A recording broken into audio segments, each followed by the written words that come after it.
Good morning. It is Monday morning. We're going to try this again. It is now 10 o'clock Central Time and 7 o'clock in Arizona. We tried this an hour ago. And like I said, if you checked in and logged into this and saw me this morning on this morning's video, I just wanted to say I'm sorry for that.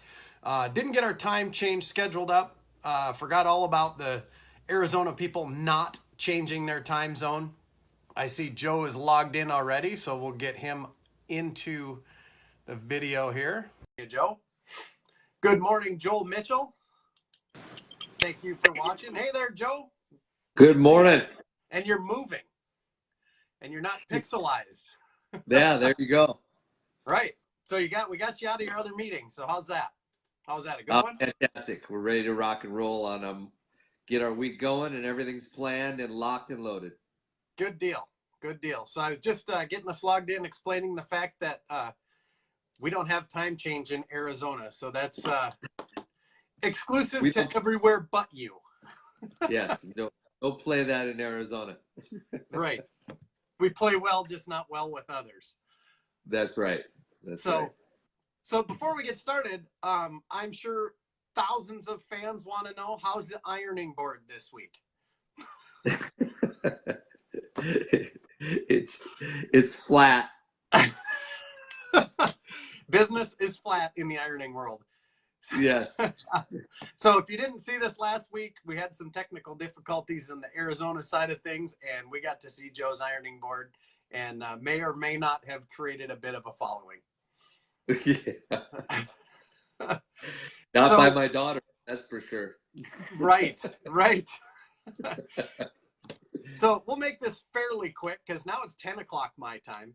And I explained at 9 o'clock my time while you were in your meeting, this is going to make things a lot easier for everybody in the Midwest to watch because it's going to be on at 8 o'clock now instead of 9 o'clock. Oh, okay. Awesome. So, yeah, thanks for not changing your time, Joe. Yeah, I had a lot to do with that. Right. I heard you wrote letters and made sure it didn't happen this year. Yeah. So we got you finished up with the other meeting. I'm back from deer hunting opener. Did not sleep well the whole time, so I'm exhausted. But it's Monday morning, and here we are. Well, did you get anything? No.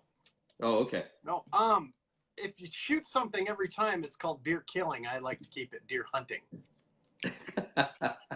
So I had one story. I could share one story with you. It was very quiet in the woods. There were not many shots. A lot of the people I know in our area didn't even see deer, and if they did, they were very small. So I'm not really sure what the deal is. But I had one. I took my cousin's daughter with me. We were sitting in the deer stand squirming around talking and stuff, and we had a doe walk up, and when I could have shot it, she hadn't seen it yet, and I kind of wanted her to see it, and I walked away. And she saw it while it was moving. I could have taken another shot at it, and we just kind of decided to let it go, and maybe there'd be a boyfriend following it. So we didn't see that either. But it was good. She got to see one, and that makes it exciting when you're a new deer hunter to actually be sitting in the stand and have a deer walk by. So it was good. Absolutely. Yep. I'm going to get out during the week, so we'll take it, maybe take a shot then. Cool. Watch for that. So I understand that you had some pretty cool feedback. A couple people talked to you when you were into shops this week. Yeah, we had some good conversations. It's fun to see people engaged in what we're talking about, and it's nice to know that we might be helping people. That's the main thing, I guess, our goal is for sure. Yep. Stuff. So yeah, exactly. So the first one I had was what a gentleman brought up what everyone else is doing in the store. He's a relatively new person in the industry, in first time working in dealership actually. So he was aware of where everyone was at, but he wasn't aware of what everyone's responsibility and what they're doing in the shop. And he really liked that. We brought that up, and it clicked a switch for him. So I thought that was pretty cool. Good. If it flipped a switch for somebody, that's exactly what we're trying to do, right? Just help one guy become better. So Exactly. our job's done. There you go. Our job is done. See you later. No, that's the kind of feedback we, of course, want to hear. We want to hear positives. We want to hear that we've helped somebody somewhere. If we're going way too far off topic, we want to hear that too. Or if we have people that want us to talk about something, we want to hear that, right? Right. So that's really what we're all about. So last week, I didn't get any feedback as far as, I got feedback on the show, but not anything as far as related to what we were looking for, of people maybe having that guy. I think our topic was, if the guy's in the wrong position, or as you call it, the wrong seat on the bus, how do we address that? At what point, if it's time for him to go, if it's time for him to leave, how do we do anything with that? So I didn't really get much on that. Did you? No, I didn't get anything on that. Okay. we got some other feedback, which was good, which we like. Nothing on that. And one thing I thought, this story kind of relates, or this topic relates to me back when I had the racetrack and my store both. So I figured I could always share a little story of, I had to be the guy that saw I no longer belonged in that position. Because sometimes we need to admit that to ourselves for the benefit of everybody else, right? Right. So the story I was going to share is, I had a racetrack. We ran Friday night races. My ex-wife and I did for 14 years here in the Brainerd area. We started at the fairgrounds. We moved off to, I'd bought a piece of property south of Brainerd that we built specifically for this purpose. And it was pretty cool. Nobody had ever done it yet. At the time, we were kind of the first people doing it. But and I had always said, when this is no fun for me, I'm not going to do it anymore. And that's been my story all along. If it's not fun, I'm not going to do it anymore. So when we had the racetrack, there were some other things going on in my life. I say ex-wife, that was all kind of in the same time, but everything kind of became no fun for me, and it was time for a major change, and I knew it. We could see it coming, and I had to admit to myself that, this isn't fun, and I'm probably not making the best decisions anymore for the track. And, we've talked in the past, the 20 people that worked for me helping out at the track, those guys deserved me at my best, and they weren't getting it anymore. So we had decided to sell, and offered it up for sale. We, figured we'd keep it open for a year, try to sell it. But I was done. I was checked out. We had a few people that wanted to buy it, but didn't want to spend the money. They didn't see the value in it. There's only a couple people that were actually serious. We went through all the numbers with them and showed them how it worked, and that it was actually a pretty good deal for the buyer. And they decided not to do it. Well, I think what happened was everybody decided that this wasn't going to happen. They're not going to shut it down. Well, I think we ran the races right through September, I believe. And by the 15th of October, I had sold the truck, the trailer, the dozer, I believe, was gone. And the skids, the water truck was gone. All the equipment was almost gone within a month. Wow. It was a little eye-opener for everybody there. But that gets a little sidetracked off the topic. But I had to realize for myself that I was not the guy for that job anymore, right? And yep. I couldn't find a replacement for me, so I was in the position to cut it all loose, and that's what we did. We just let it all go.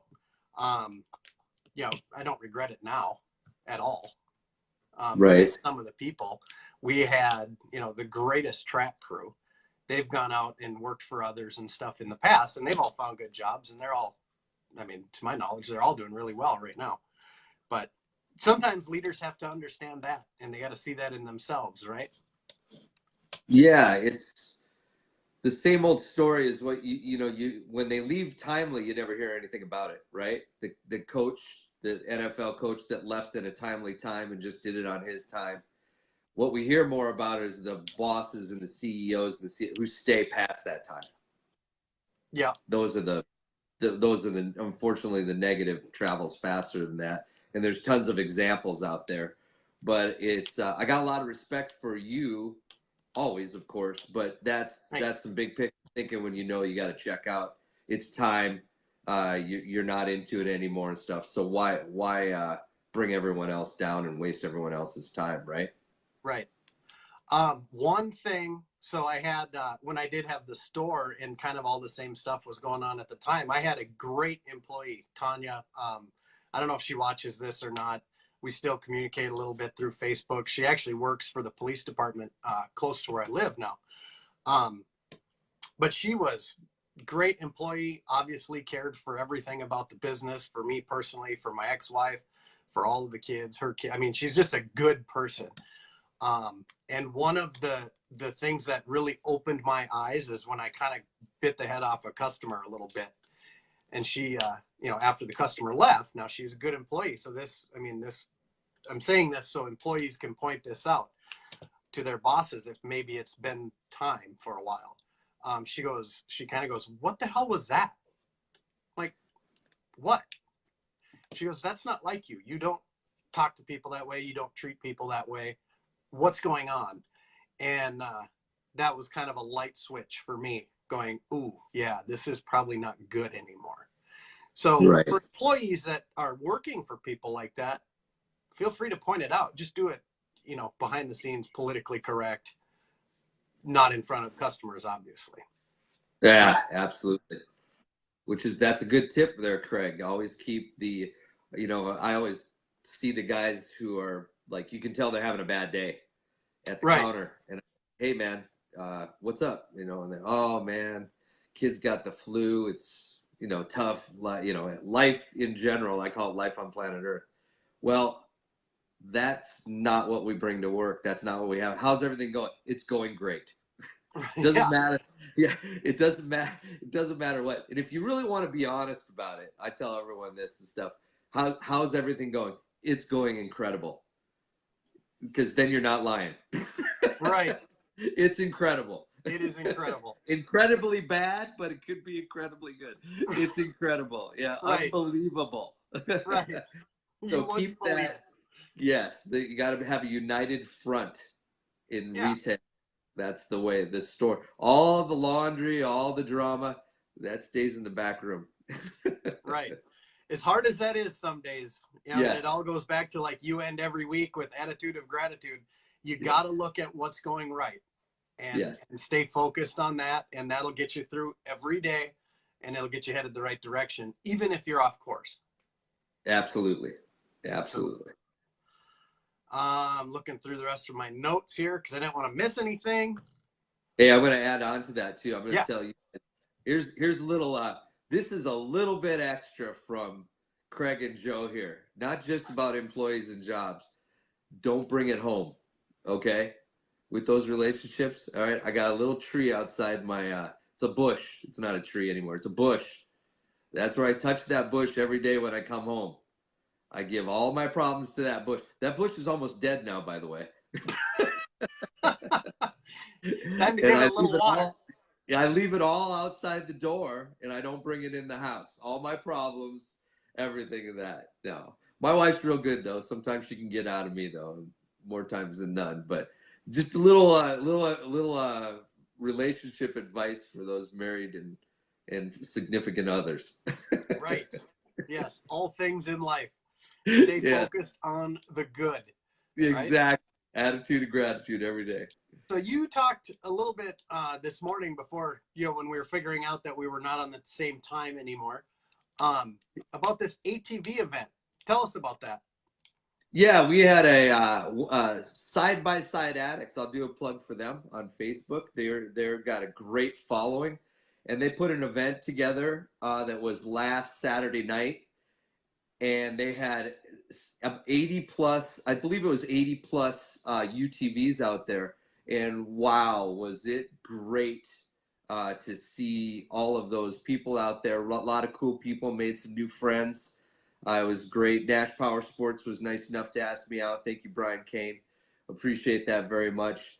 There wasn't a lot of vendors out there. It was just a lot of enthusiasts. And I just love being around the people that keep our industry, so vibrant, the actual passions of the people. Yeah. Was this a first time event? That's a great question. I don't know. I don't know because I'm new to I'm in 17 different UTV Facebook pages now. Dang, I didn't know there was 17. Yeah, there's more than that.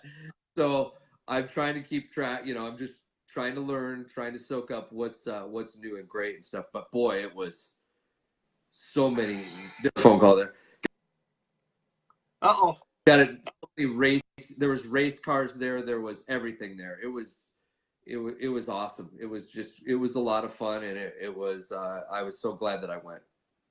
Cool. Very cool.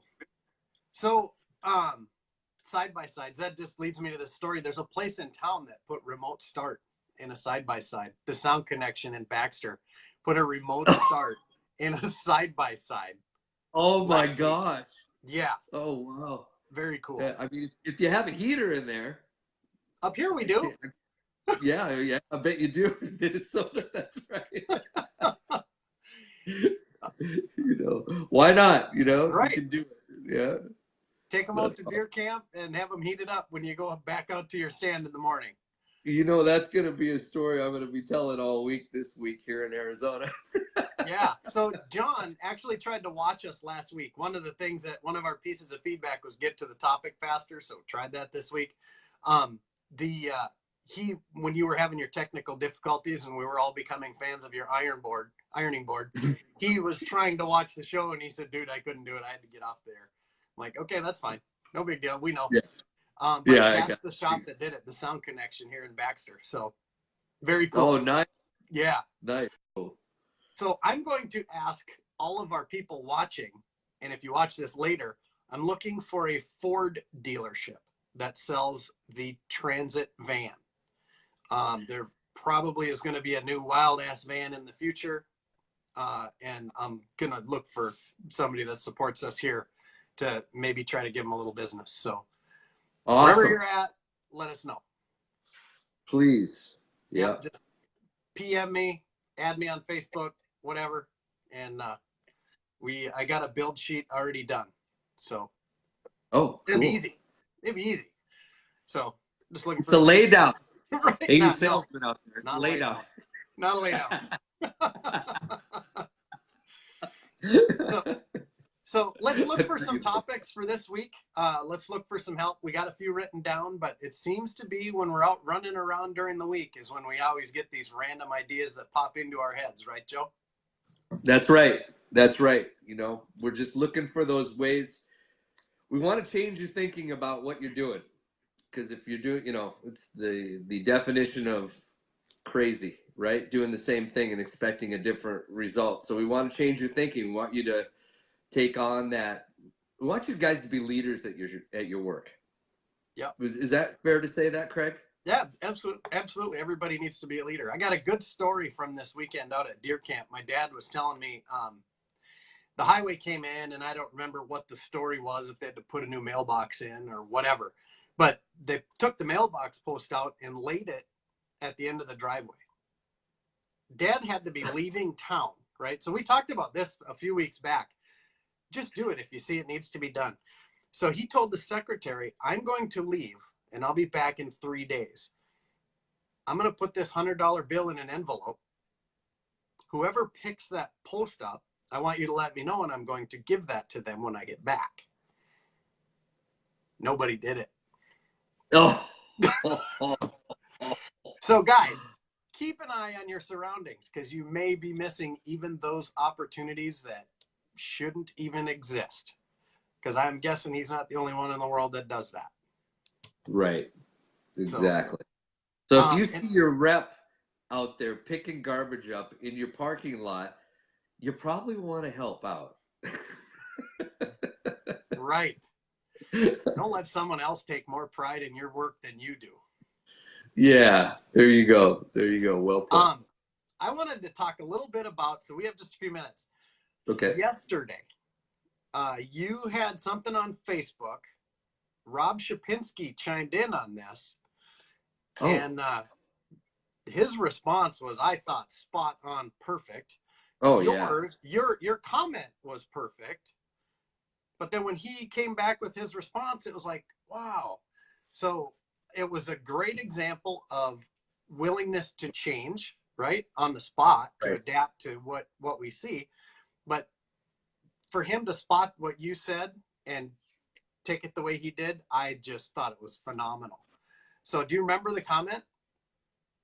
Yeah, Rob had a different. I'm sorry. I can look it up, but if you remember it. Yeah, I just remember you look it up and let write exact, because he put it so well, and I'm still actually, he brought a different view to what I was saying and communicating, and I'm working on my communication always. I just can't work on it enough. It's wording, and, right? Yeah, wording, thought process, everything. And being open and not being defensive, I think, is a lot of things I see right now is that people aren't open, or they are defensive on their point of view or their take on something, where I just think that in sales, and if you're, especially if you're putting it out there, I guess in social media and stuff, you're looking for a response, right? Well, I'm always looking for a response, and I dwell on that and look for it. And I just thank Rob Shapinski for being that guy. I mean, it's great to have that caliber of a salesman reading my posts anyways, and I appreciate that. But for him to engage me is even more. So did you find out what he said? No, you post a lot of stuff. But you were talking about, as a parts manager, don't be what the heck the was market. it? You say that you know the market, which maybe you don't, right? Right. And then Don't listen think to your you rep are. and believe your rep, right? So Right. that was the comment. Yeah, don't be the market. I used to kid all, I still do all the time. I call it the parts manager curse. That's my humor at looking at it. I always think of the Seinfeld episode of George, the Bizarro George, they called it. He would do the opposite of what he thought, and sometimes as a parts manager, I had to do, and it was successful for me actually. I would do the opposite of what I thought I would buy. An example right now that's real world is I would never buy the at my age, and because of who I am, I would never buy the gear that they have now because it's so bold. Should we put it that way? Yeah. A lot of the gear is bold and bright, and it wouldn't be something that I would buy. So you have to get out of that, and you have to say, okay, what are the kids wearing? What is the young people wearing? Who buys a KX 450 or CRF 450? What are they wearing? You are not the market, and that's what a mentor shared with me. And then Rob just brought an incredibly different light on that, on being responsible for brand. Something to the fact of being responsible for, you have to make sure that you're not, I found it. Oh, you found it? Read it. I found it. So it was a live video that you did, talking basically about what you just said, and Rob chimed in and said, it's a dangerous conversation to share on Facebook. It can easily be flipped the other way as well. And then you replied, not understanding, please elaborate. And his response was this: I know what you're trying to say, and it has more to do with personal brand bias and preference and how to overcome those objections. The weakness in your analysis is the assumption that you know better or more than the parts manager because of your position. Yes, he or she isn't the market, but they do interact with the market far more than the rep does. They are the one-on-one with the end user consumer more than we are. And in addition to our brands, they are also being trained in other brands represented by other reps as well. Our jobs as reps, when faced with brand bias, is to help the PM see the greater benefits above and beyond the personal appeal of the competing products, which I thought was spot on. It was perfect. Yeah. But equally as cool as that is you not being offended by it. You're going, dude, thanks for the clarification. I'll work on this and continue to work on my communication skills. Appreciate and invite critiques and advice. Thank you. So good on him for pointing that out, and good on you for accepting that as not as a criticism. Would it be a criticism? Not as an insult, for sure.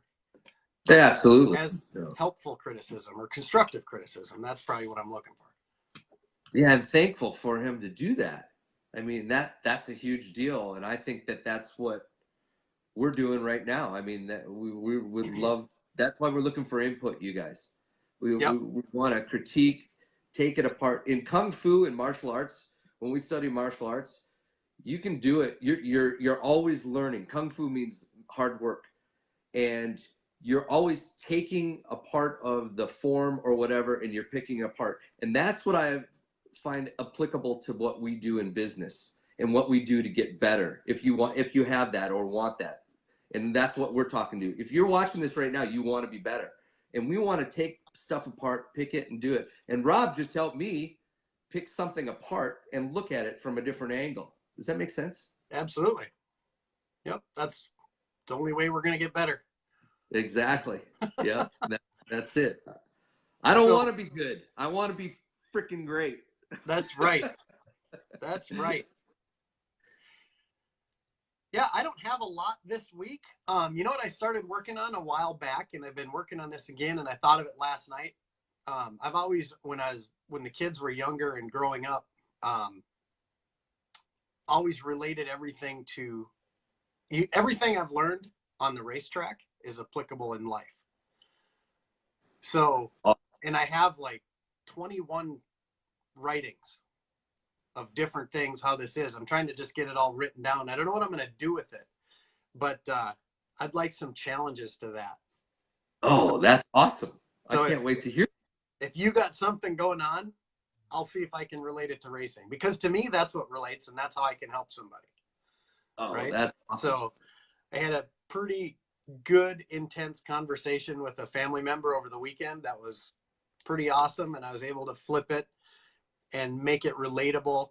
And it's just a generational thing, right? So it's just from what we would be the B generation. Let's say our parents are A, our kids would be C.